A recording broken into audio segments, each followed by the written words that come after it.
మీరు ఒకసారి చూడండి, ప్రపంచ చరిత్రలో ఎప్పుడు కూడా 35,000 ఎకరాలు భూమి 29,000 మంది రైతులు స్వచ్ఛందంగా ఇచ్చారంటే ఇది ఒక చరిత్ర. ఎక్కడ ప్రపంచంలో జరగలేదు. చిన్న లిటిగేషన్ లేదు. అలాంటి దానిపైన ఇతను వచ్చి పొలం రంగు పుట్టాడు, 3 రాజధానులు అన్నాడు. పంట కాలువలు కూడా తీయలేడు గాని 3 రాజధానులని 3 ముక్కలాటాడి మొత్తం రాజధాని నాశనం చేసే పరిస్థితికి వచ్చాడు. రాష్ట్ర ప్రజలందరినీ కోరుతున్నా, నేను శాశ్వతం కాదు, జగన్మోహన్ రెడ్డి శాశ్వతం కాదు, మీరు శాశ్వతం, సమాజం శాశ్వతం. ఈ సమాజానికి ద్రోహం చేసిన జగన్మోహన్ రెడ్డి వదిలిపెడతారా అని మిమ్మల్ని అందరినీ అడుగుతున్నా.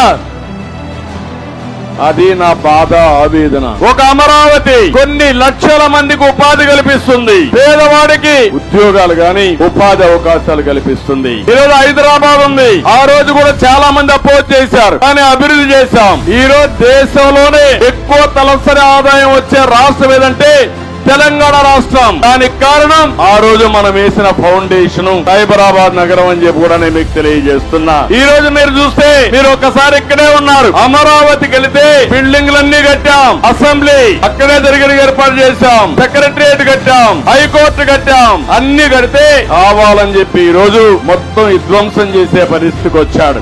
అక్కడ ఉండే రోడ్లలో కూడా గ్రావెల్ దొంగిలించే దొంగలు తయారయ్యారంటే ఎంత నీతిలో మీరు ఒక్కసారి ఆలోచించుకోవాలి. ఒకప్పుడు ఎక్కడికో పోయేవాళ్ళం, ఈ రోజు విట్ గాని, ఎస్ఆర్ఎం గాని, అమృత గాని, ఇంకా చాలా యూనివర్సిటీని భారతదేశంలో ఉండే అన్ని యూనివర్సిటీకి తేవాలనుకున్నాను. టాప్ 10 యూనివర్సిటీలు, top 10 high schools, top 10 hospitals, ఏది చూసినా అమరావతి చిరునామాగా ఉండి తెలుగు జాతికి అంకితం చేయాలని నేను కలలుగంటే ఈ దుర్మార్గుడు వచ్చి మొత్తం విధ్వంసం చేశాడని చెప్పి కూడా నేను మీకు తెలియజేస్తున్నా. మనం కట్టిన ఇండ్లకు రంగులేసుకున్నాడు గాని దాన్ని పూర్తి లేకుండా పోయే పరిస్థితికి వచ్చాడు. నేను అందుకే ఒకే విషయం మిమ్మల్ని కోరుతున్నా, మళ్ళీ ఈ యొక్క పొన్నూరు మీటింగ్ లో అనౌన్స్ చేస్తున్నా, అమరావతి మన రాజధాని.